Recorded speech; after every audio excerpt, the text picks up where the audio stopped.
First to the conflict in Korea, and the North has made yet another threat that it is preparing for war.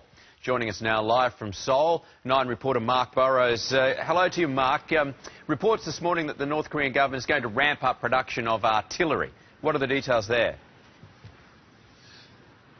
Well, Cam, it's a report coming out through the state-controlled TV out of Pyongyang, and it says that Kim Jong-un has told artillery workers at a munitions factory that they need to ramp up production of shells.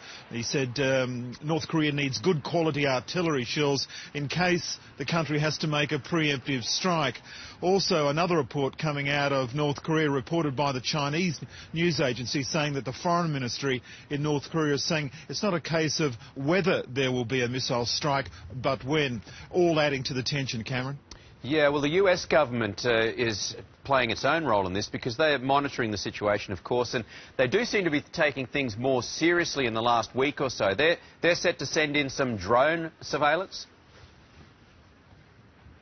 Yeah, what they're doing, Cameron, they're sending in an unmanned drone aircraft to an airbase in northern Japan. It's known as the Global Hawk aircraft, and obviously it's able to spy on the border regions between North and South Korea. So again, it's tit for tat. The North Koreans issuing plenty of rhetoric on this, and the Americans moving in anti-missile batteries into Guam, ships, and now this drone aircraft.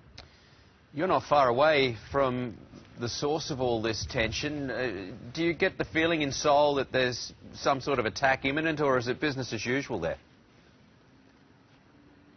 No, you don't get that feeling, Cameron. It's quite strange, in fact. We're just 50 kilometres or so from the North Korean border here in Seoul, a huge city, and just moving around yesterday, it really is very much business as usual. People were packed in the streets doing shopping.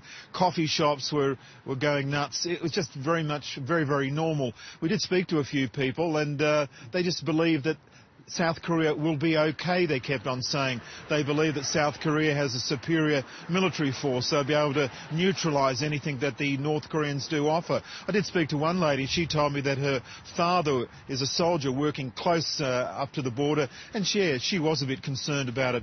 But you don't get the feeling here in Seoul that the news is dominating the media. They are running reports of it, but they're also running stories on the economy, and they're all over the baseball here. They're baseball mad here in South Korea, and so people are getting lost in that as well. So it's they're getting on with their lives. They've had to deal with this for so long now that they're used to it, and it's just more propaganda, I guess, in their eyes, from North Korea.